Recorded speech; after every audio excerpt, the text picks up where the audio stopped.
Coming up on the Otago Opportunity podcast, we are speaking with Sir Ian Taylor. This is the Otago Opportunity, a limited series look at the future of our province. I'm your host, Pauline Moore, and in this series, we're taking the policies of the Opportunity Party and moving them out of the Wellington think tank and into our own backyard here in Dunedin. Each week we'll hear from local business owners, students and families about how a tax reset or a citizens' assembly would actually impact their daily lives. It's not about the politics, it's about the future of the place we call home. Welcome to the Otago Opportunity. Welcome back to the Otago Opportunity podcast. Our normal host, Pauline Moore, is away at the moment, so I'll be your guest host, Anna Clark. And joining me today is David Bainbridge-Zafar, the Opportunity candidate for Dunedin, and Sir Ian Taylor. Welcome both to the studio. Kia ora. So Ian, so you've been involved in the Share My Super campaign for a while. Would you like to share with us your sort of story along the lines of the campaign? Well, I think it sends a message really for, what vision we have for the country as well. So I'm not involved directly in Share My Super. I found Share My Super as a place that really interested me because, again, the latest childhood stats, poverty stats that came out this morning, 170,000 children, that's 1 in every 7 child in the country, woke up in material hardship. And that is waking up without breakfast or having been cold last night, not knowing where the next food comes from, not necessarily having a school uniform, only one pair of shoes. I mean, there are a number of things that qualify as material hardship, but those numbers are worse this year than they were last year. And I'm reminded every morning when I wake up, 1 in 7 kids in New Zealand wake up in material hardship, and it's unacceptable. The really great thing I discovered with Share My Super was here was this platform. It's funded by an amazing woman called Liz Grieve, who has put $10 million in, and that is a fund that sits there to run the organisation, so none of the money that people give from the superannuation is taken by the organisation. Every cent goes to, I think it's 12 charities whose focus is on fixing child poverty. So all of that work is done. I think, one of the things we should be talking about is, you've got Winston Peters, so we can't sit back and wait for politicians to do something about superannuation. So I'm 76 now. I mean, I turned 65 and didn't even remember that it was there. Somebody reminded me, which is a big pointer straight away, is that, it's there and I didn't actually need it. And as I looked around, I came across Share My Super, and this was an organisation where you could share some or all of your super for as long as you liked or as little as you liked. It was very easy to do. So I thought, they're doing all the hard work. The money's going directly to people who make a difference. So I joined it. I think it's been around for about 6 years now. So I joined it 6 years ago and haven't had to do a thing since.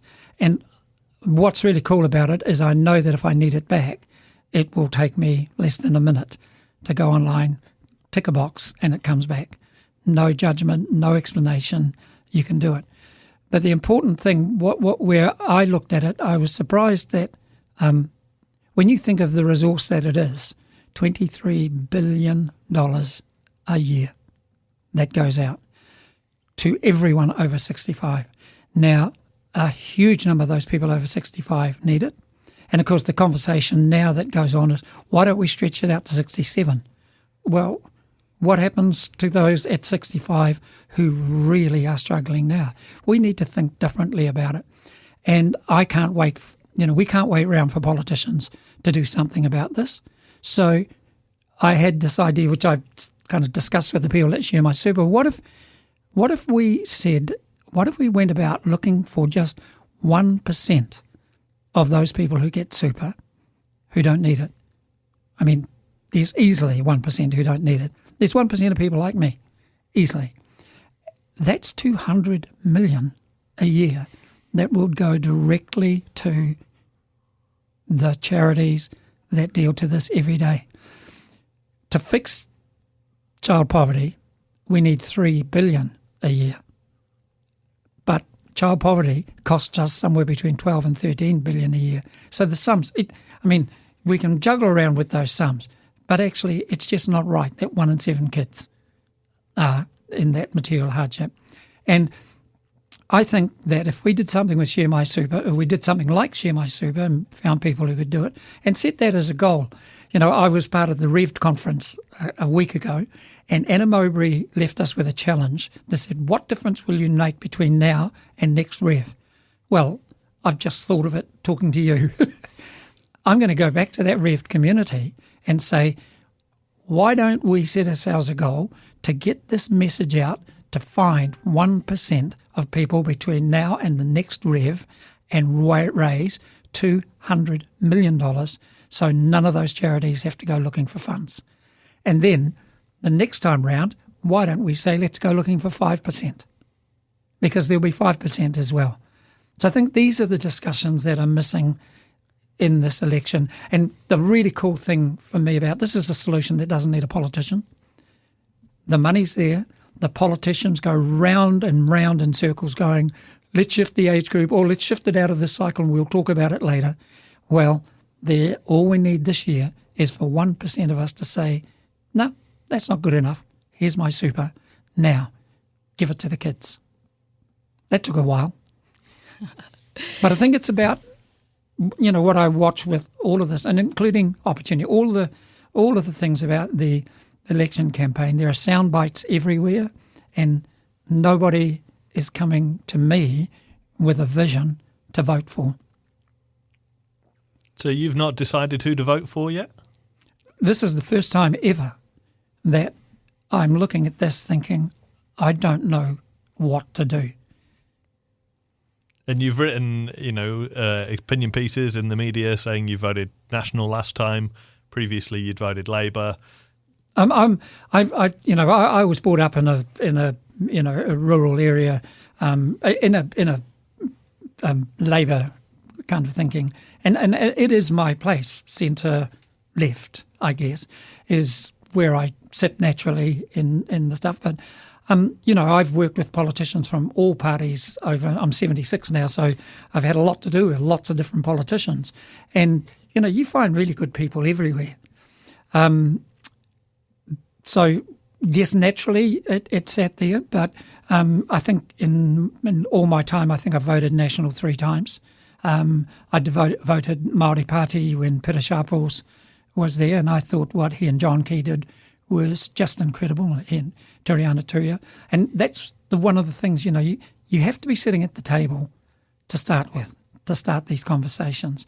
But I think what's really missing, and I'm not really hearing it from anyone yet, is a vision for the country that actually makes us richer. So we can talk about tax, we can talk about taxing people, you talk about the land tax, we can talk about capital gains tax, and, just for clarity, I'm one of the group that signed up for capital gains tax, that we should be doing it. But I had a qualification for that is, yeah, we can do that, but can I trust the politicians to spend it well? I mean, that's the biggest question. You can tax all you want, but, here we go, spend $100 and something million consulting on a new harbour bridge, and we're going to do it again.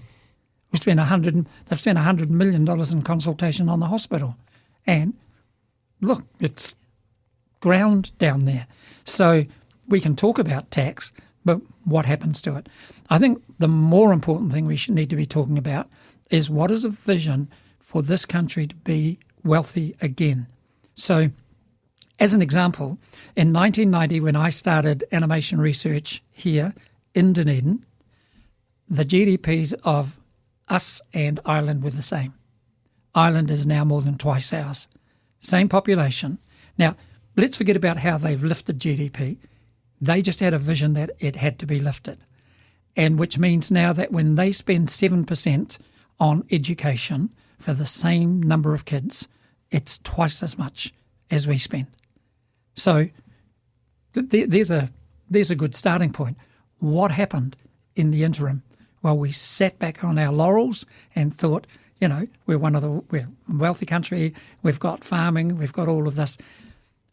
A really cool story I like to share out of Dunedin is one of the things that made us one of the richest countries in the world was a refrigerated ship that left the port of Otago and took frozen meat to the world. And that opened the market for a product that until then was just running around in our paddocks. And we ate it here because there was no way to get it out. Now, everyone thinks we got rich because of what we put on the ship. But maybe we should take another look at that ship. It was one of the first refrigerated ships in the world. It was technology combined with something that we did well, which was grow food, put the two together, and it opened a refrigerated highway to the world that meant we went through that whole time that I was growing up. So I grew up in a time where it didn't cost me anything to go to university. I could go and be a singer in a band for 3 years because I knew the minute I stopped, there'd be a job. I lived in a little place called Raupunga, where we had a school called the Raupunga Māori District High School, which had 300 students, and there was no truancy. Everybody went to school. There was also free food, there was free milk, and what was more important was everybody who lived in Raupunga had a job. They worked on the railways, they worked in the freezing works, they worked somewhere. That doesn't occur now. So there was a vision. We need that vision back, and that's what I really want to be hearing about, and I'm not. You say it's a vision you want to hear about. Have you ever been tempted to do it yourself and run for office? I know when I worked in Dunedin City Council, there was often speculation that Ian Taylor's going to run for mayor. He's going to be mayor of Dunedin next time. You never been tempted to run? No, because I think, first of all, I'd find it incredibly frustrating. And there's things that I always believed I could do better out here. Anyway, I had a business to run. We had a family of people working for us. My responsibility was to make sure that family grew. And, I've been fortunate that people have given me the ability to have a voice. So I think that's where I need to use it. I sat in on the Auckland City Council the other day with an idea. I was in the beehive for something, and I sat there for 2 hours, and I just thought, this would be so frustrating. I mean, I didn't hear anything constructive happen in the 2 hours I was there. It was for Judith Collins's farewell, that's what it was. And I just listened to the childish debates across the floor. Everybody's position is fixed when they walk in there. It's fixed when they walk out. So that would be an incredibly difficult environment to work in. But so I think we've got to remember, everyone talks about why don't you become a politician? I'm actually one step better than that. I'm a voter. And as voters, we need to remind politicians of all parties, we put you there. We pay you, you work for us.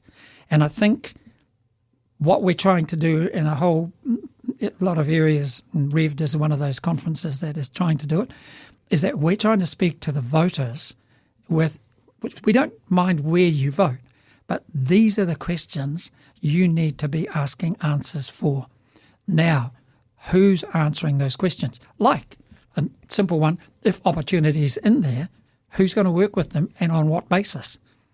And my question to opportunity is, will you go there with bottom lines if all you get is 5%? Or will you say, we only got 5%, so we're going to sit at the table with our ideas we want to share, and that's where we'll go.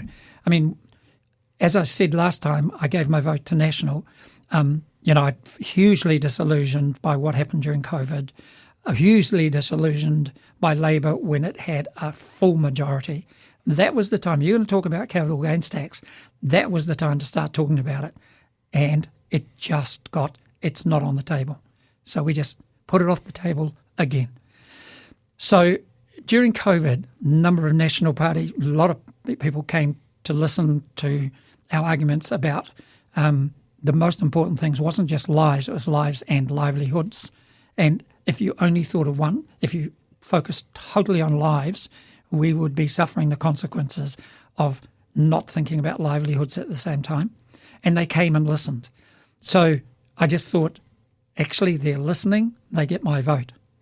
What I hadn't accounted for was that two minority parties would then actually end up deciding that these are our bottom lines, and some of those bottom lines were unacceptable. The Treaty Principles Bill.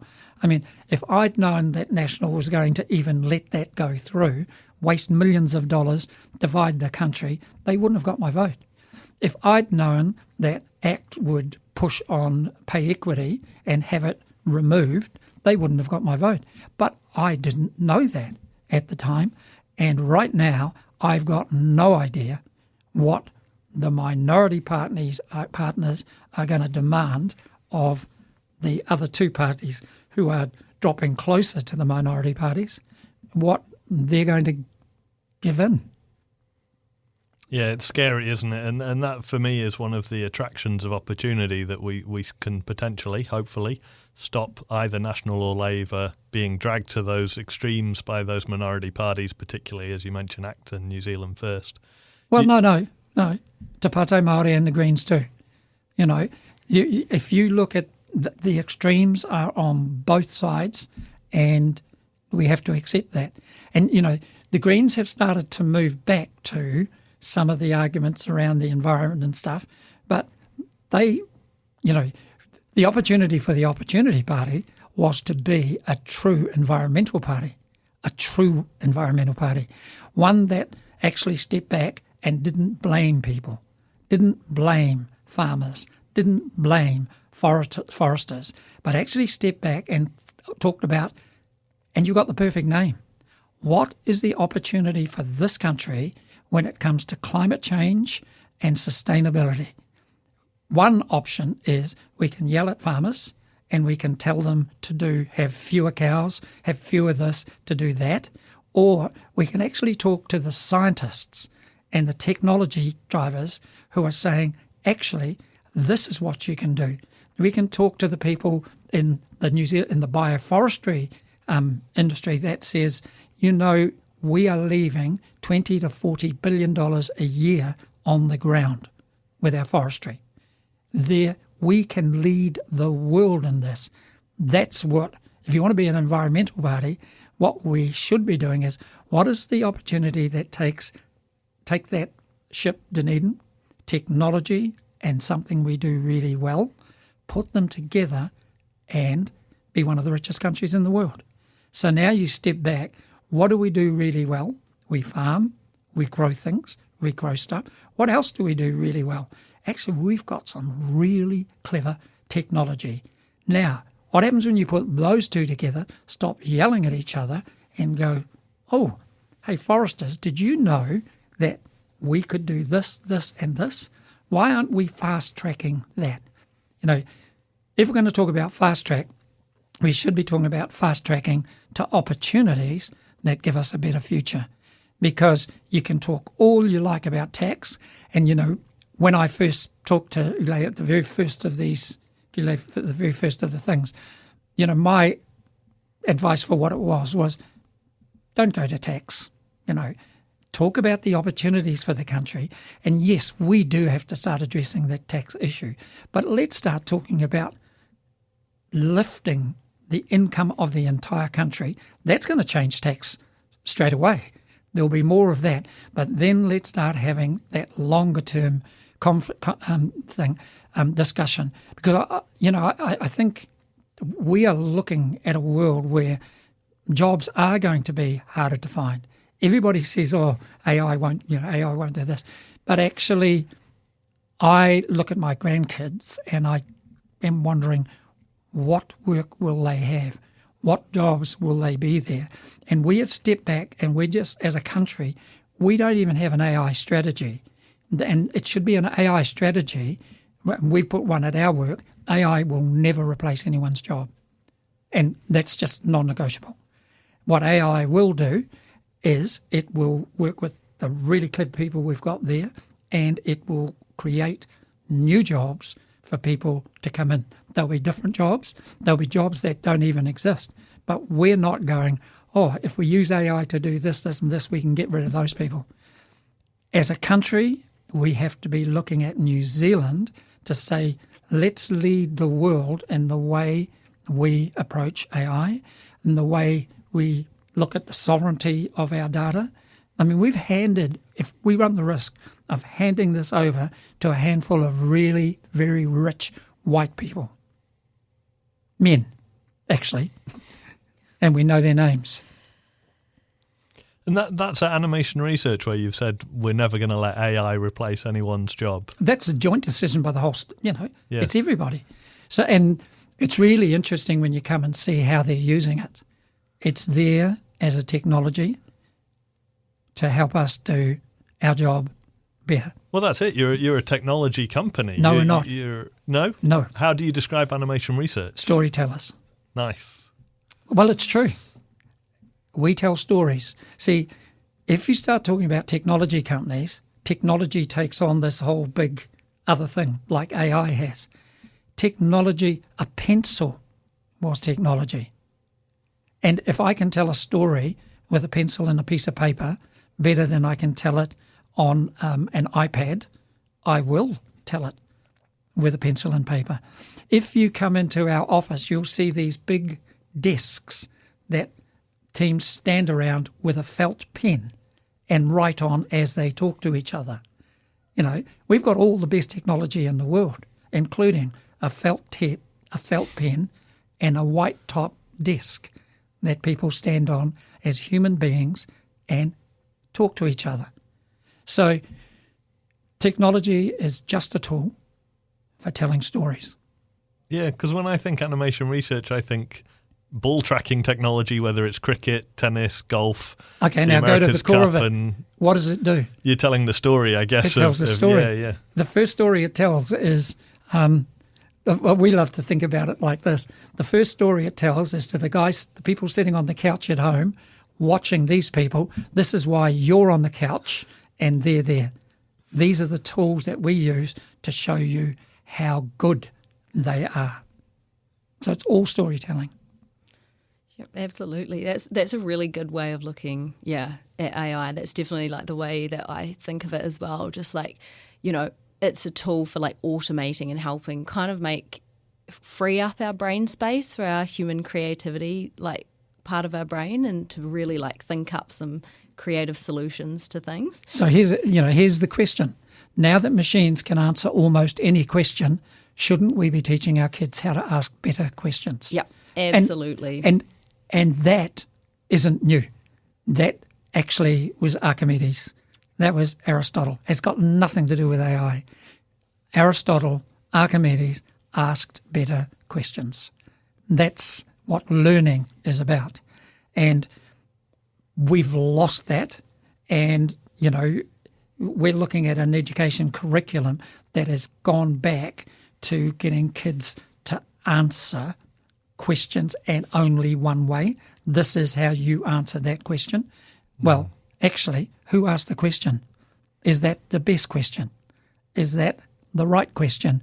John Rendell, who's our head of innovation, or head of product and innovation, I forget what the title is now, but I remember he came straight to school. His headmaster rang me up and said, I've got this kid. We bore him at school, but he's really bright. So he came down and he'd been with us I hired him. He'd been with us about 6 months, and I asked him, what was it you didn't like about school? He said, it was really, they do things like they give you a test and they ask you a question and you've got to find the answer. And I think that's the way he said. I said, well, what else could they do? And he said, why don't they just give us the answer and ask us how many ways we can get to it? And when you think about that, I said, it didn't take long, and you just start with 2. So the answer is 1 and 1, 4 minus 2, 3 minus 1, 12 minus 10. You imagine a young brain is now going like that from day one. You would find, and his argument was, that kids would be doing sines and cosines before they got to intermediate, because 2 was the answer. How many ways can you get to it? So, you take something that goes 2 equals 2, 2 plus A equals 2. So what's A? And I remember showing it to my grandson, who's 5, and he went, "Oh, that can't... A's nothing, isn't it?" Straight away. Oh, that's a great way of looking at any problem, right? Creative. The brain is going creatively. It's not trying to remember 2 times 2 is 4, 2 times 3 is 6. It's not trying to remember. It's thinking. Yeah, going back to the kind of 1950s style rote learning, remember these facts, it's irrelevant in today's world. Well, right? It is today, but, we shouldn't dismiss it from back then as well, because that's what brought us to where we are. So, the university students that I met in 1989 from Otago, who went over to America and won the world's computer programming champs, first non-American team ever to do that. They beat Harvard, Caltech, Stanford, MIT, and they went to school in Gore, H.Cargo and Dunedin. So there was something about our education system that made them world champs. But we have to accept the time has moved on, and those people, 2 of those, are still working with me, and they're using AI to do as a tool to do what they were doing back when they went and beat all those universities, thinking. If I can bring you back to your earlier point around unsure who to vote for this year, waiting to see a vision for New Zealand that I guess inspires you. For me, that's opportunity. Obviously, I'm running for the party, so I'm going to vote for opportunity. That's no big surprise. But the citizens' income that will lift children and families out of poverty, the massive increase in science and research and development funding that opportunity is advocating for, to try and get New Zealand to potentially number 1 in the world in science and research. Is that not the kind of vision that would potentially inspire you to vote for opportunity? No, it was really interesting because the first steps through was tax. It went straight to tax. The thing that I'm looking for my vote is, and I don't think anybody's, from now on, between now and the election, people will be just making it up, because you really needed to have spent time thinking about it. You really need to actually get out there and do the research to find it, because I think I could quite safely say that most of the people from the Opportunity Party have never been to talk to the Product Accelerator, these places where this work has been going on for 15, 16 years to think. So the Product Accelerator has a concept called Tomorrow's Economy. Now, I've invited politicians to come. Some don't. But you come to this, and here are the opportunities. But actually what sits at the core of everything is we do not earn enough money as a country. So the first thing we start to do is go, we need money, so tax somebody, or we need money, so take it off them. So actually, let's take it off those disability people. Let's take it off those. Let's not give pay equity, because that's going to cost us this much. Now, the reason they are panicking and taking money is because we are earning less and less. Now, what the opportunity needs to be talking about is not ideologies. It should take that word opportunity and it should focus totally on what opportunity means. That's what are the opportunities, not what are the ideologies. So when COVID hit us here, and I hope I don't sound like some kind of expert on anything. I'm only sharing my experience of working with some amazingly creative people. But when COVID hit and everything was shutting down, the first thing, of course, we argued was this about lives and livelihoods, so nobody loses their job. We just lost all of our contracts, but non-negotiable. No one loses their jobs. And we didn't know how we were going to do it, but you've got to have some non-negotiable starting points. Then you figure out how, because the easy way to get out is let's lay off half the staff because we've just lost all these contracts and we can justify it. Well, that's no justification at all. But what we did was we said, we haven't got any work now. Nobody has a job, so make sure you go home, keep safe. But what we want you to do is think about how we hit the ground running when we come out of this. And ironically, we said, I said to the staff, the word you do not put in the same sentence as COVID is challenge, because everybody was talking about the challenge of COVID, the COVID challenges. The only word that goes with COVID is opportunity. What are the opportunities? And it turns out the opportunity was enormous, because John Rendell, the guy who says, give me the answer, we'll find out how many ways we can get it. So COVID is the answer. The answer is, how do we come out of here running? And he came back with the craziest idea was, what if the biggest challenge we have is the borders are all closed and we can't get to those jobs. What if we figure out a way to do it all from Dunedin without having to travel? Now, we'd been in business 30 years and never even gone there because, you can't do that. And my question to John was, has it been done? He said, no. Can it be done? I've got a couple of ideas. And 8 weeks later, the first sport event went to air live remotely from Dunedin, and we have been able to do every sport event since. And what that did as an opportunity was it's just expanded everything we can do globally. We'd actually hit a stage where that decision that we'd made that we weren't leaving Dunedin was now right up against a brick wall, because to expand, you really needed to start having offices overseas, because it was it's 24/7. Suddenly COVID turned up, put up an opportunity in front of us that no one had thought of. And what it changed was, the technology had always been there. What changed was the way people thought. And I don't mean just our people. It's 2 years earlier, if we'd said to CBS, hey, we can do all this from Dunedin, they'd say, no, you won't. How hard is it? That's going to be hard, isn't it? And you'd say, yeah, it's going to be quite hard, so they wouldn't have done it. Now, you ring them up and say, hey, would it be of any help if we could do this without travelling? Yes, what can you do? COVID gave us the opportunity to think differently, and it's made an enormous difference to us.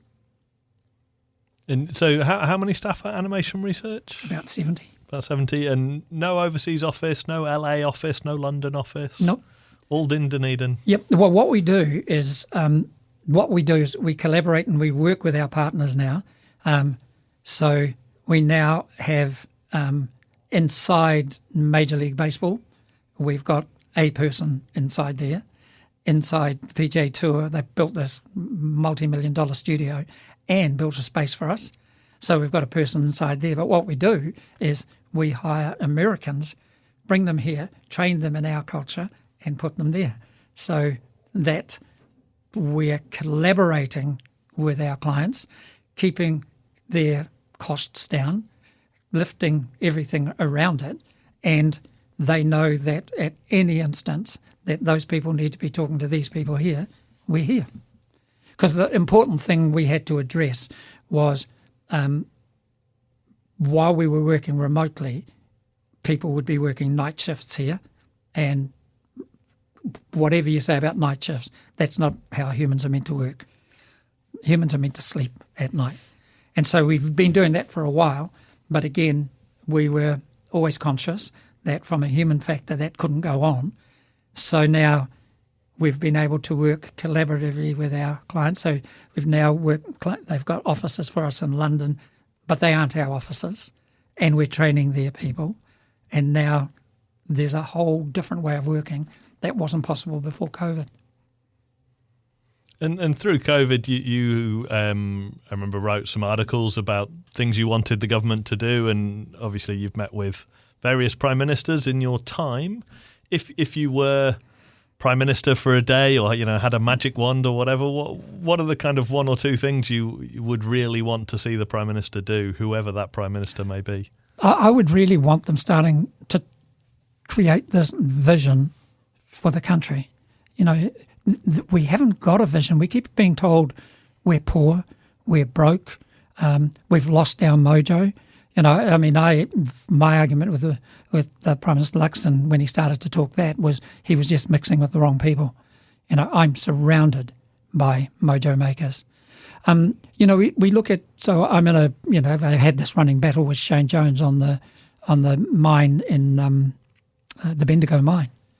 So the question there is that my thing wasn't that mining was wrong. So we're seeing on the west coast some really wonderful work being done with the miners there. It's all underground. They work with the communities, and they've created jobs, $90,000, $100,000 starting jobs.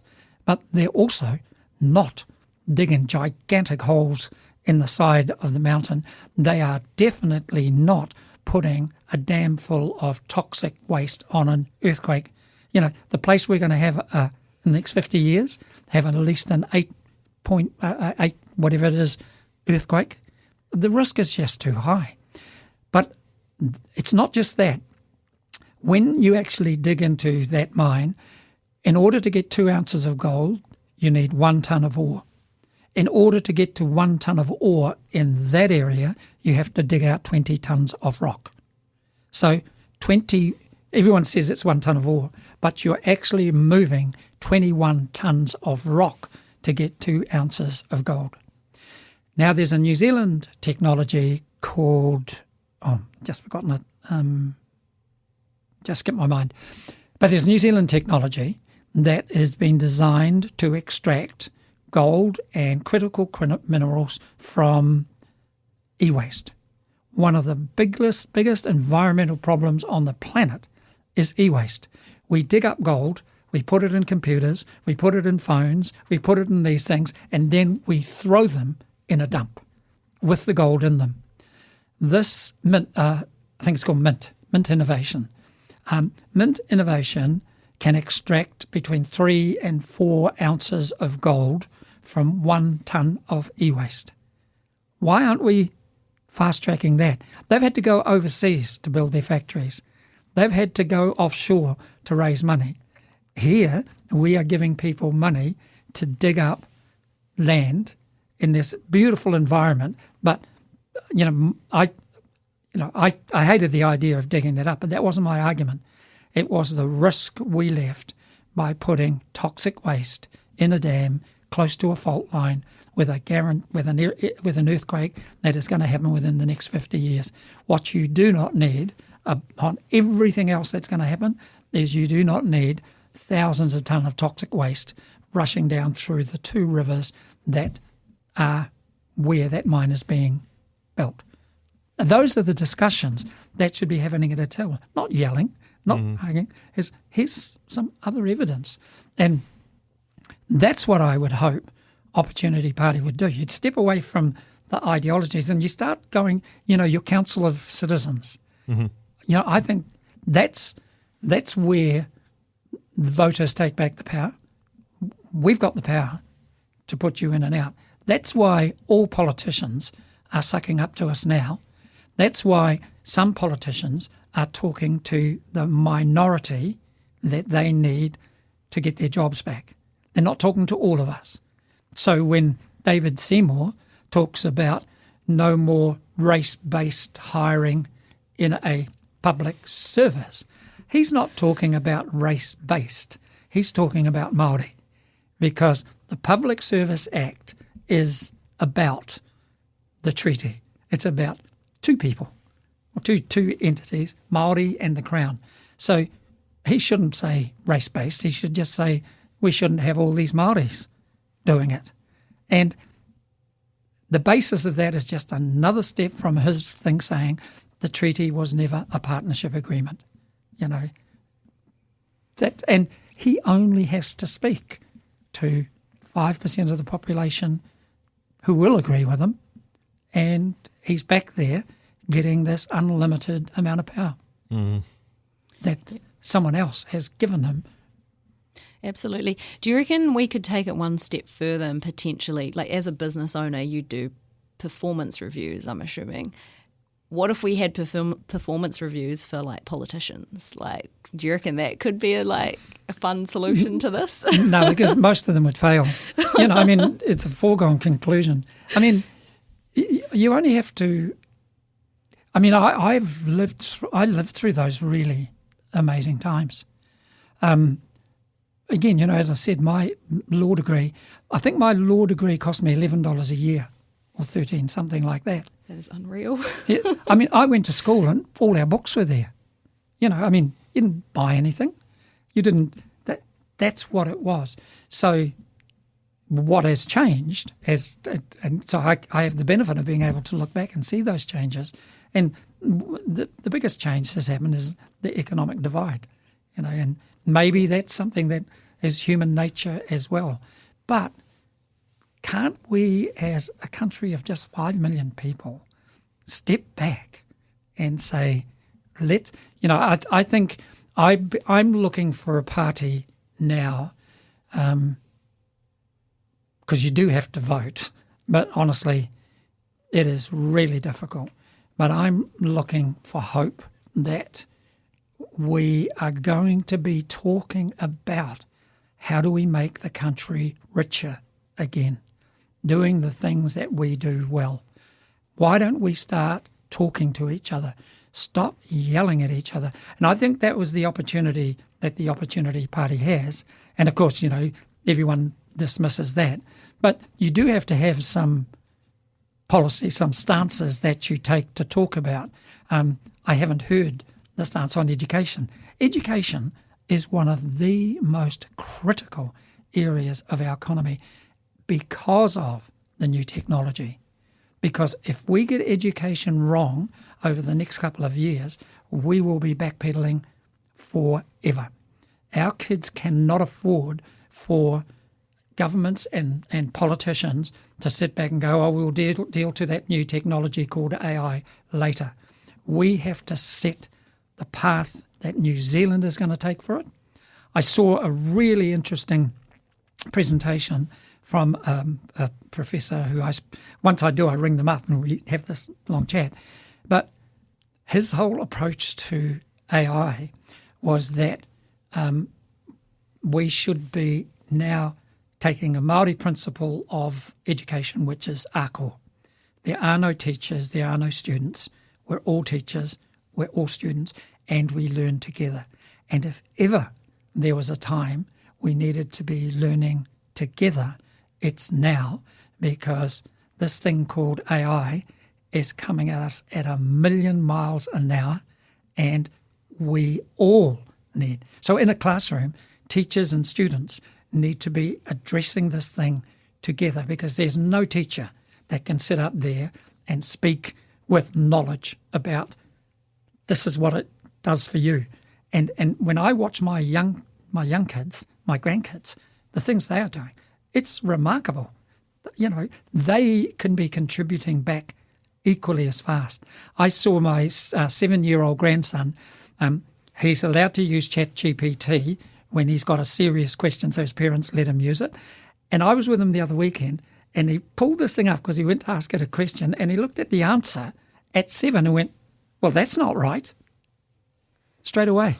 That's brilliant. Brilliant. But that's just one. That should be happening every day. If straight away in our schools, kids are going, oh, that's not right. Actually, this is interesting. Okay, that's not right. What's a better question to ask it? Let's ask it this. We should be doing that now.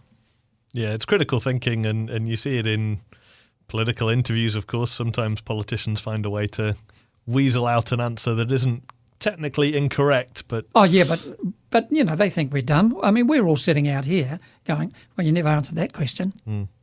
There was a really interesting one that I think Chris Hipkins is here this week, but the question I had to ask him about yesterday, about the fee for the levy on streaming.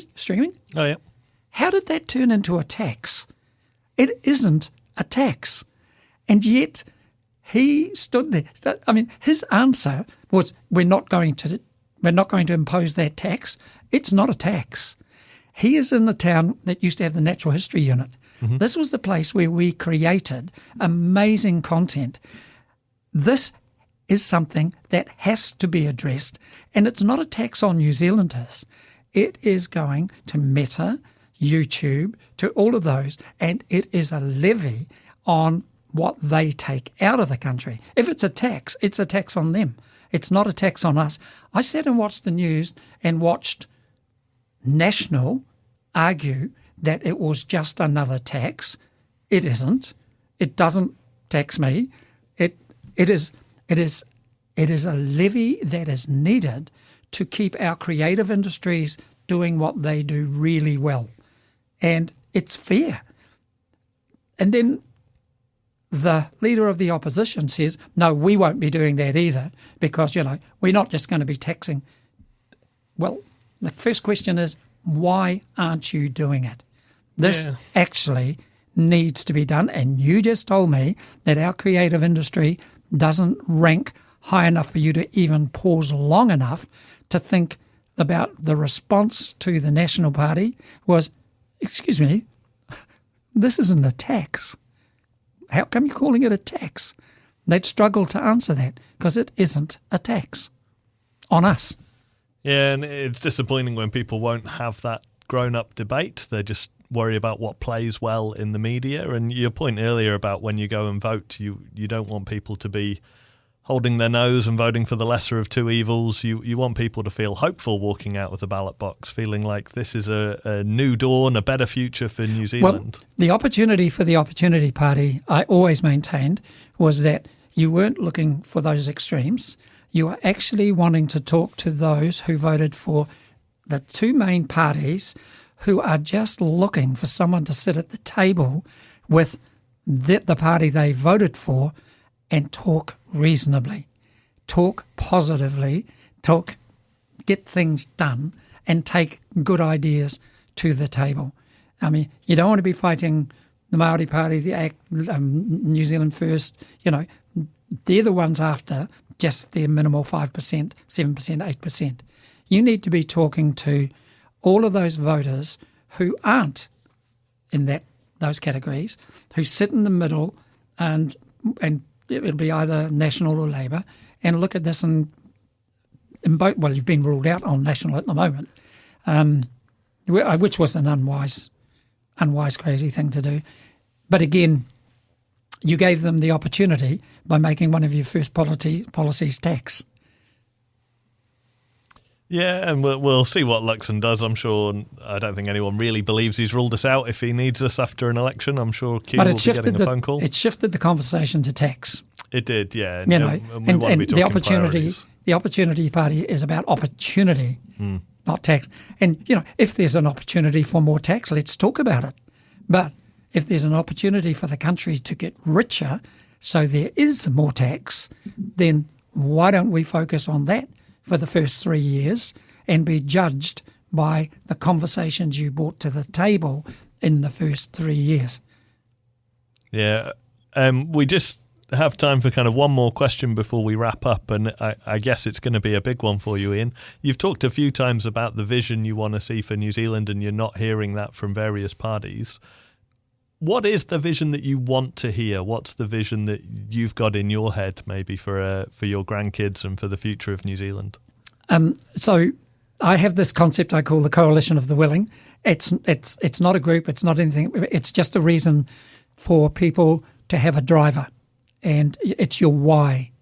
So to belong to the Coalition of the Willing, and it's in context because a lot of people can be the Coalition of the Willing without having grandchildren. But my why is that every day I need to be able to look my grandkids in the eye and say, today I did something that could make a difference for you. All government policies should be thinking about our grandchildren. We think about ourselves. And those are important. We've got to thinking about those things. You know, we think about the kids at the bottom of the cliff. You've got to deal to that. But right now we should be talking about the top of the cliff. What do we put in place at the top of the cliff so that we can spend money fixing this with fewer falling over the top? And I don't have a vision, you don't have a vision for everything, except that my vision, if there was a vision, is that we need to be a richer country. We need to be back to being one of the top 3 economic drivers in the world, and we need to see a vision to do that. And the vision that I would love everyone to be discussing comes back to the refrigerated ship Dunedin combining technology together with something we do well to become the rich country that we were. That meant we had free education, we had free university, all of our hospitals were free because we earned more money. Now we're earning less money. It's time to go back to that refrigerated ship and ask ourselves, how do we bring things that we do well here at the bottom of the world? All we've got is the whenua. It's the land. So one of the priorities we should be doing about is just make sure we're not selling it to people who will use it to make them rich somewhere else. We need a vision that says, first of all, the land is ours, and it is a source for us to become richer together. And yes, there will be overseas investment. You can't, that's fine. But actually, let's have some ground rules about this land is ours, and it's the only thing they can't move either. They can't shift it. It's here. And we go back to the refrigerated ship, which was technology, and those things that were running around on our paddocks that we killed and ate ourselves. We've got that again. So we've got the land, and now we've got these brilliant ideas that are circling in the space here with really clever, innovative Kiwi, because that's plural, Kiwi. And those things, let's look at the ones that are the low-hanging fruit that exist today, not tomorrow. So supercritical geothermal, bioforestry, and energy. Those 3 things, the Iran war, if it teaches us anything, that teaches us where we have to go for our own independence and security. But it has the added advantage is it takes us to a place that can make us rich again. So let's talk about making the pie bigger before we get into ideological arguments about how we divide it up. Yeah, I think protecting our environment, our land, and investing in technology and having a richer New Zealand for our grandkids is a pretty damn good vision that I think everyone would get behind. But the vision isn't enough. You've got to have the how. And what that how exists in New Zealand now with people, like organisations like KiwiNet, New Zealand Product Accelerator. There are organisations everywhere that your Grand Assembly could be part of to say, God, the number of people I tell the stuff about bioforestry to go, God, I didn't know that. How do we make sure that the voters who vote can actually say, we want to hear you talk about this. Talk about it. Who's talking about it before November 12th? Let's hear you talk about it, because you're not going to get my vote unless you're talking about it. Yeah, more solid plans, eh? Thank you so much for taking the time to come down. You didn't get to ask much, did you? There might have to be a next time, thank you so much for taking the time and coming to chat with us today, Sir Ian. We really appreciate it. And thank you, David, for joining us. And now I'm off to pick my grandkid up from the school to go to tennis lessons. Oh, brilliant. Love that. Well, thanks so much, Ian. Thank you, Anna. And join us again next time.